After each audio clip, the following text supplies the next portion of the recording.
My blocks are unbreakable. Take that. Ha! My peer-to-peer park said no more. Decentralize this chaos.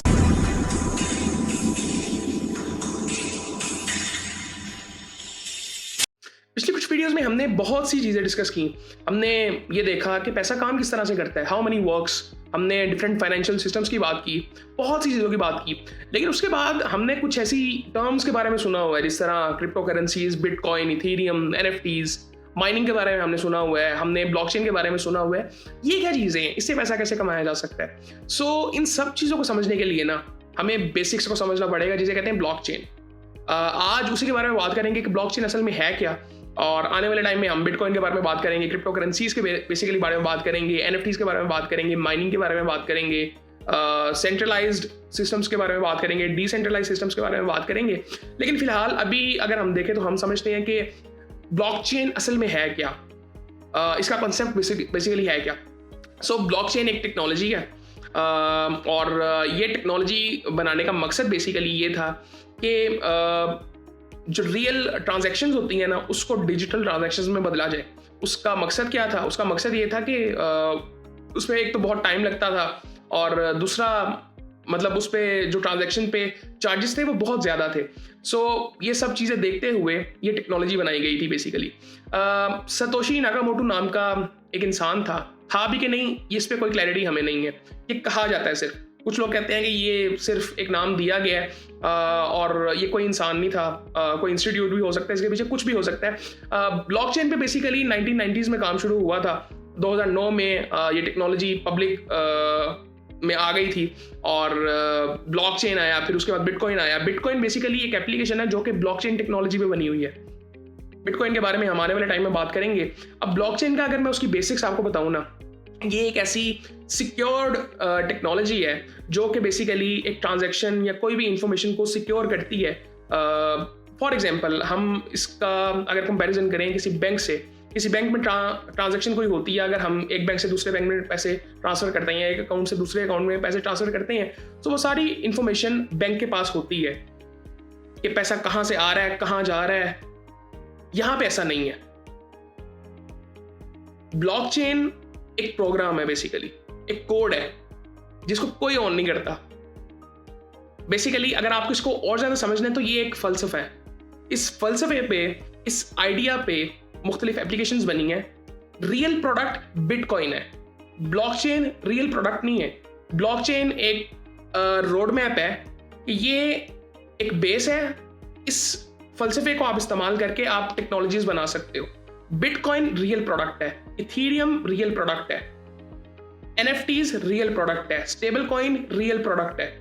Blockchain product नहीं है, ये सिर्फ एक programme है जिसके ऊपर ये टेक्नोलॉजीज बनी है, और जो प्रैक्टिकली हम लोग उसे इस्तेमाल करते हैं डिफरेंट चीज़ों के लिए, जिसके बारे में हम आने वाले टाइम में बात करेंगे। सो ब्लॉकचेन एक टेक्नोलॉजी है, एक फलसफा है जिसके ऊपर डिफरेंट एप्लीकेशंस बनी हैं, जिसे हम बिटकॉइन कहते हैं, इथेरियम कहते हैं। अब आगे हम बात करेंगे ये डिफरेंसेस क्या हैं क्रिप्टो करेंसीज में, बिटकॉइन में, एनएफटीज में। ये सिमिलर चीज़ें नहीं है, इनमें टेक्निकल डिफरेंसेस हैं। लेकिन ब्लॉकचेन की अगर सिंपली हम बात करें, ये एक प्रोग्राम था और इसके ऊपर एक एप्लीकेशन बनाई गई थी बिटकॉइन, ताकि लोगों को पता चल सके कि इसका इस्तेमाल आप कैसे कर सकते हो। बिटकॉइन का फिर भी मैं थोड़ा सा आपको बता देता हूँ। बिटकॉइन का रियल जो मकसद था बनाने का, वो ये था कि डिजिटल ट्रांजैक्शंस की जाए। अब बैंक टू बैंक ट्रांसफर करते हैं, एक तो वो डेटा एक सेंट्रलाइज्ड सिस्टम से होके वो सारी इंफॉर्मेशन हो जाती है कि बैंक्स को पता होता है कहाँ से पैसा आ रहा है, कहाँ जा रहा है। इसमें ऐसा नहीं है, कोई इसको ऑन नहीं करता इस टेक्नोलॉजी को। मैंने अगर फॉर एग्जांपल मेरे पास अगर 10 बिटकॉइन है, मैंने किसी को 10 बिटकॉइन बेचने हैं, अब वो ट्रांजैक्शन वो पॉसिबल कैसे होगी? वो माइनिंग के जरिए पॉसिबल होगी, और उसका कोई सेंट्रलाइज सिस्टम नहीं है जहाँ पे वो कैलकुलेशंस होंगी और वो क्या कहते हैं, वो ट्रांजैक्शन हो सकेगी। ऐसा कुछ नहीं है। आने वाले टाइम में हम माइनिंग को भी समझेंगे, लेकिन ब्लॉकचेन का जो फलसफा बेसिकली है, ये एक प्रोग्राम है, एक कोड है जिसके ऊपर डिफरेंट टेक्नोलॉजीज बनी हैं, और उनका नाम बिटकॉइन है, इथेरियम है। ये टेक्नोलॉजीज है जो कि ब्लॉकचेन के फलसफे के ऊपर बनी हुई हैं।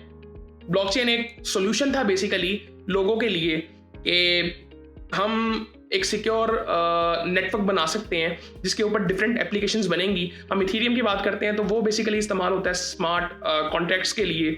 आजकल हम देखते हैं कि डिफरेंट ट्रांजैक्शंस के लिए डिफरेंट इंडस्ट्रीज में, हेल्थ केयर में, रियल एस्टेट में इसके बहुत से कॉन्सेप्ट हैं जिसके बारे में हम आने वाले टाइम में बात करेंगे। लेकिन जो ब्लॉकचेन का रियल कॉन्सेप्ट है वो एक नेटवर्क है प्रोग्राम की फॉर्म में, फलसफे की फॉर्म में। उस सिर्फ फलसफे को इस्तेमाल करके, उस टेक्नोलॉजी के मैप को इस्तेमाल करके कि इसके ऊपर टेक्नोलॉजीज आपने बनानी कैसे है, डिफरेंट प्रोडक्ट्स बनती हैं जो कि आम लोग बनाते हैं। आपको सिर्फ ब्लॉकचेन को समझना है, आप उसके ऊपर प्रोडक्ट्स बना सकते हो, real solutions for real people.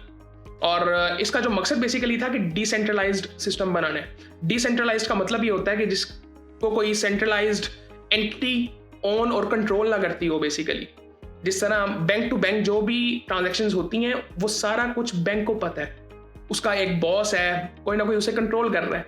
इसमें इस ट्रांजैक्शन को कोई कंट्रोल नहीं कर रहा। ये एक डिसेंट्रलाइज सिस्टम है। डिसेंट्रलाइजेशन और सेंट्रलाइजेशन के बारे में भी हम आने वाले टाइम में बात करेंगे कि ये सिस्टम्स होते क्या हैं, इनमें डिफरेंसेस बेसिकली क्या है। लेकिन टेक्निकली अगर मैं जो आपको थोड़ा बहुत बता चुका हूँ कि डिसेंट्रलाइज का मतलब ये होता है कि कोई इसको ऑन नहीं करता, सब अपना अपना हिस्सा डालते हैं। एक डेमोक्रेटिक, रियल डेमोक्रेटिक नेटवर्क है जिसे हम ब्लॉकचेन कहते हैं और जिसके ऊपर डिफरेंट टेक्नोलॉजीज, एप्लीकेशंस, डोमेन्स बनी हैं। क्रिप्टो करेंसीज यानी कि बिटकॉइन, इथेरियम वगैरह, ये डिफरेंट जो कॉइन्स हैं और मुख्तलिफ कॉन्सेप्ट्स भी हैं जिस तरह NFTs है, डीफाइज हैं। ये वाली टेक्नोलॉजीज भी ब्लॉकचेन के कॉन्सेप्ट के ऊपर बनी हुई हैं। ये क्रिप्टो करेंसीज नहीं है। NFT is not crypto currency.